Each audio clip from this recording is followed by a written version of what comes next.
வணக்கம். இந்த இந்த பதிவில் நம்ம என்ன பார்க்குறோம்னா, திருமலை தெய்வம் அப்படிங்கிற மூவி, பழைய மூவி ஓகேங்களா. ஏபி நாகராஜன் டைரக்டர் வந்துட்டு தயாரித்த படம் அது. அந்த அந்த படத்தில் பார்த்தீங்கன்னா ஃபஸ்ட்டு சீனில் வந்துட்டு என்ன வந்துட்டு வரும்னா, ஒரு வேள்வி வந்துட்டு நடத்துவாங்க. வேள்வி அந்த முனிவர்கள்லாம் ஒன்றா சேர்ந்து ஒரு வேள்வி வந்து நடத்துவாங்க. அந்த வேள்வி வந்துட்டு யாருக்கு அந்த யாரை குறித்து அந்த வேள்வி வந்துட்டு நடத்துறது அப்படிங்கிறதுல வந்து ஒரு குழப்பமாக இருக்கும். ஏன்னா யார் வந்துட்டு பெஸ்ட்டு, இந்த சிவன், பிரம்மா, விஷ்ணு, திருமா, இவங்க 3 பேரில் யார் பெஸ்ட்டாக வந்துட்டு இருக்காங்களோ அவங்களுக்கு நம்ம அந்த வேள்வி வந்துட்டு நடத்தணும் அப்படின்னா, இந்த பூமியில் வாழக்கூடிய மக்களுக்கு வந்துட்டு வந்து அது வந்து பிரயோஜனமாக இருக்கும் அப்படிங்கிற நோக்கத்துக்காக அவங்க வந்துட்டு அந்த வேள்வி வந்து நடத்துவாங்க. ஓகேங்களா. அந்த பிறகு பிறகு பிறகு பிறகு முனிவர் வந்துட்டு நான் போய் தெரிஞ்சிட்டு வரேன் அப்படின்ட்டு அந்த விண்ணுலகம் போவார். விண்ணுலகம் போவார் சரிங்களா. விண்ணுலகம் போயிட்டு போய் பார்ப்பார். யாரை? சிவனை போய் பார்ப்பார். அதே மாதிரி பிரம்மா போய் பார்ப்பார். அப்புறம் திருமலை போய் பார்ப்பார். ஃபஸ்ட்டு வந்து பார்த்திங்கன்னா அவர் வந்துட்டு சிவனை போய் பார்ப்பார். சிவனை போய் பார்க்கும் பொழுது அவங்க அந்த ஒரு என்ன சொல்லுவாங்க, ஏகாந்த நிலையை சொல்லுவாங்க இல்லையா, அந்த மாதிரி அவங்க வந்துட்டு ஒரு சந்தோஷமாக அவங்க வந்துட்டு இருப்பாங்க. அப்போது அந்த அந்த சூழ்நிலையில் தான் இவர் வந்துட்டு போவார். இவர் வர்றத அவங்க வந்துட்டு கவனிக்க மாட்டாங்க. என்ன, இவர் வர்றத அவங்க வந்துட்டு கவனிக்க மாட்டாங்க. அதனால் இவர் வந்துட்டு அவங்களுக்கு வந்துட்டு வந்து ரொம்ப வந்துட்டு நான் வந்ததை கூட தெரியாமல் நீங்கள் 2 பேரும் வந்து சந்தோஷமாக நீங்கள் வந்துருக்கீங்களா அப்படின்ட்டு அவர் வந்து கோவப்படுவார். சரிங்களா. கோவப்பட்டுட்டு அவர் வந்து வந்துடுவார். இதே மாதிரி பிரம்மாக்கிட்டேயும் போவார்.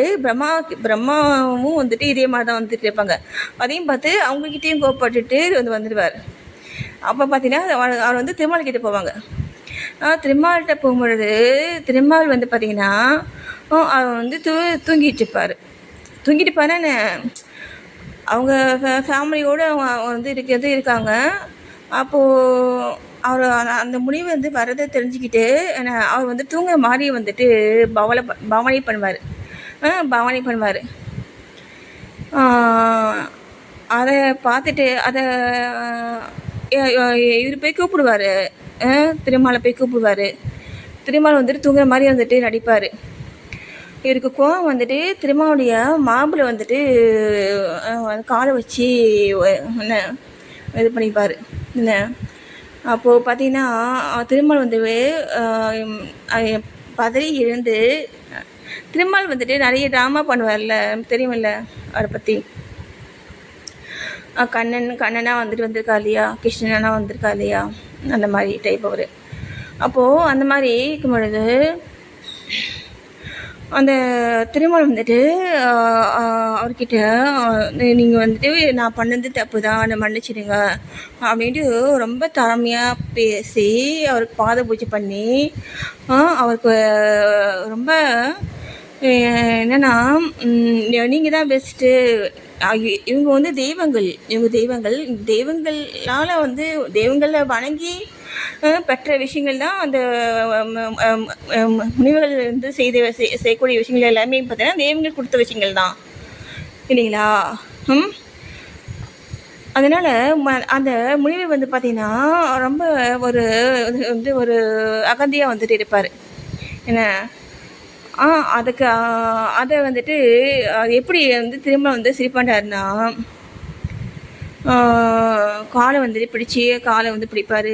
அதேமாரி பாத பூஜை பண்ணுவார். இதெல்லாம் பார்த்துட்டு அந்த ரிஷி வந்துட்டு என்ன சொல்வார்னா, நான் வந்துட்டு நீங்கள் வந்துட்டு நான் கோவப்படுறதுக்கு கூட நீங்கள் வந்துட்டு என் மேலே வந்துட்டு இவ்வளோ வந்துட்டு ஒரு ஒரு அன்பாக வந்துட்டு இருக்கீங்களே நீங்கள் அப்படின்ட்டு அந்த அந்த முனிவெறி வந்து பார்த்திங்கன்னா நான் பண்ணது தப்பு தான் அப்படின்ட்டு அவர் வந்துட்டு அதை வந்து ஃபீல் பண்ணிவிட்டு நான் இனிமேல் நான் வந்துட்டு இது மாதிரி செய்ய மாட்டேன் அப்படின்ட்டு வந்துடுவார்.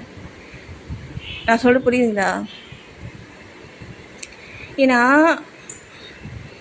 கடவுளே பார்த்தீங்கன்னா கடவுள் வந்துட்டு ஏன் வந்துட்டு இந்த மாதிரி மனித ரூபத்தில் இருக்கக்கூடிய இந்த முனிவர்கள் பக்தர்களுக்கு ஏன் வந்துட்டு அவங்க இவ்வளோ வந்துட்டு ஒரு சப்போர்ட் பண்ணுறாங்க? ஏன்னா இவங்க இல்லைன்னா அவங்க இல்லை, யார் இல்லைன்னா நம்மளை மாதிரி பக்தர்களும் அதே மாதிரி அவங்கள வந்து வணங்கக்கூடிய முனிவர்கள் இவங்களாம் இல்லைன்னா அவங்க கிடையாது. சரிங்களா? அதனால் கடவுள் பார்த்திங்கன்னா பக்தர்களுக்காக தான் வந்துட்டு இருப்பார். என்ன அதை வந்துட்டு நம்ம அதை புரிஞ்சிட்டு நம்ம வந்துட்டு அதை வந்து உணர்ந்து அந்த கடவுளை நம்ம வந்து மதிக்கணும். அதுக்கு மாற்றாக வந்துட்டு நம்ம வந்து செயல்பட்டாலுமே கடவுள் வந்துட்டு நம்ம மேலே வந்து கோவம் வந்து கொள்ள மாட்டார். கோவப்படாமல் என்ன எந்த அளவுக்கு வந்துட்டு பணிந்து போக முடியுமோ அந்தளவுக்கு கடவுளே வந்து பணிந்து போகிறாரு. சரிங்களா? அதுதான் பார்த்தீங்கன்னா என்ன அடக்கம் அமருள் உய்க்கும் அடங்காமை ஆறிருள் உய்த்தி விடும் சொல்லுவாங்க. சரிங்களா? அடக்கம் அந்த அடக்கம் வந்துட்டு நமக்கு எல்லா மனிதர்கள்கிட்டையுமே எல்லா இடத்துலையுமே நமக்கு அது வேணும். சரிங்களா? ஏன்னா தெய்வங்களே பார்த்தீங்கன்னா அந்த மாதிரி தான் வந்துட்டு இருந்திருக்காங்க. புரியுதுங்களா? அடக்கம் என்ன தேவர்களுக்கு ஈக்குவலாக நம்மளை மாற்றும். அந்த அளவுக்கு ஒரு பெஸ்ட்டு வந்து ஒரு பண்புங்க அது.